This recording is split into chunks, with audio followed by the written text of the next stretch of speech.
कल्पना कीजिए, एक ऐसा यज्ञ जिससे स्वर्ग कांप उठा, इंद्र का सिंहासन डगमगाया और देवताओं को मनुष्य के सामने पंगत में बैठना पड़ा। यह कथा रामायण की नहीं है, यह कथा महाभारत की भी नहीं है। यह उस राजा की कहानी है जिसका नाम जानबूझकर इतिहास से मिटा दिया गया, क्योंकि उसकी भक्ति, उसका दान और उसका धर्म देवताओं के अहंकार से भी बड़ा था। जब देवताओं ने आंधियां भेजी तो अग्नि उठ खड़ी हुई। जब इंद्र ने वज्र उठाया तो मंत्र मुस्कुरा दिया। आज आप सुनेंगे उस यज्ञ की कथा जिसने स्वर्ग को झुकाया और मनुष्य को देवता से ऊपर उठा दिया। यह कहानी है राजा मरुत्त की। प्राचीन युग में इक्ष्वाकु वंश के प्रतापी राजा मरुत्त पृथ्वी पर ऐसे धर्मराज के रूप में प्रसिद्ध थे जिनके राज्य में न भूख थी, न भय, न असत्य। जहां धरती स्वयं अन्न उगलती थी और प्रजा को किसी देवता की सहायता की आवश्यकता नहीं पड़ती थी। अपार वैभव और निष्कलंक धर्म से संपन्न मरुत्त के मन में एक दिन यह विचार उत्पन्न हुआ कि वह ऐसा महायज्ञ करेगा जिसकी तुलना न स्वर्ग में हो और न पृथ्वी पर। ऐसा यज्ञ जिसमें मानव की धर्म शक्ति स्वयं देवताओं के अहंकार को चुनौती दे। इसी अभिलाषा से वह देवगुरु बृहस्पति के पास पहुंचे, परंतु बृहस्पति ने मनुष्य का यज्ञ कराने को अपनी प्रतिष्ठा के प्रतिकूल मानते हुए इनकार कर दिया, जिससे मरुत्त को यह बोध हुआ कि ज्ञान भी जब अहंकार से बंध जाए तो वह धर्म का शत्रु बन जाता है।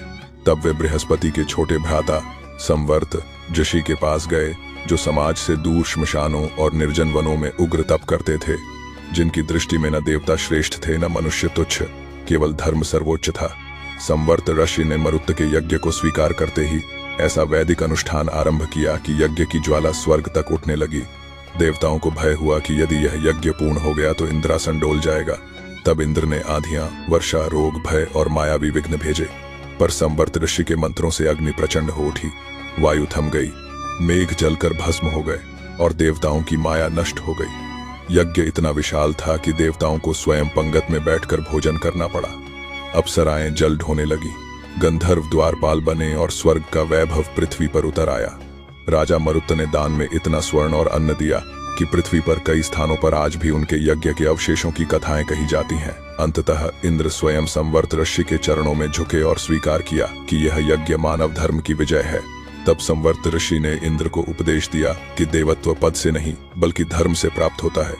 यज्ञ की पूर्णाहुति के पश्चात उन्होंने मरुत्त को यह वर दिया कि वह स्वर्ग नहीं बल्कि उस दिव्य लोक को प्राप्त करेंगे जहां केवल अहंकार रहित आत्माएं जाती हैं। और इसी कारण यह कथा कालांतर में जानबूझकर अल्प प्रचारित कर दी गई, क्योंकि यह सिद्ध करती थी कि मनुष्य तप, दान और धर्म से देवताओं से भी ऊंचा उठ सकता है। और इस प्रकार राजा मरुत्त का यज्ञ इतिहास में उस मानव की कथा बन गया जिसने स्वर्ग को झुकाया पर स्वयं कभी अहंकार के आगे नहीं झुका। यह केवल एक कथा नहीं थी, यह एक स्मरण था कि धर्म पद से नहीं कर्म से जन्म लेता है। राजा मरुत्त इतिहास में कम मिलते हैं लेकिन कर्मधारा में अमर रहते हैं। अगर आपको लगता है कि मनुष्य का कर्म देवताओं को भी चुनौती दे सकता है तो इस वीडियो को लाइक करें। अगर आपको लगता है कि ऐसी कथाएं भुला दी जानी नहीं चाहिए तो इसे शेयर करें। और अगर आप चाहते हैं हर वह कथा सुनना जो इतिहास ने छुपा दी, जो पुराणों में दबी रह गई, तो अभी सब्सक्राइब करें कारमा धारा को, क्योंकि यहाँ हर कहानी कर्म से बहती है और हर कर्म धर्म बन जाता है। जय धर्म, जय कर्म, जय कर्मा धारा।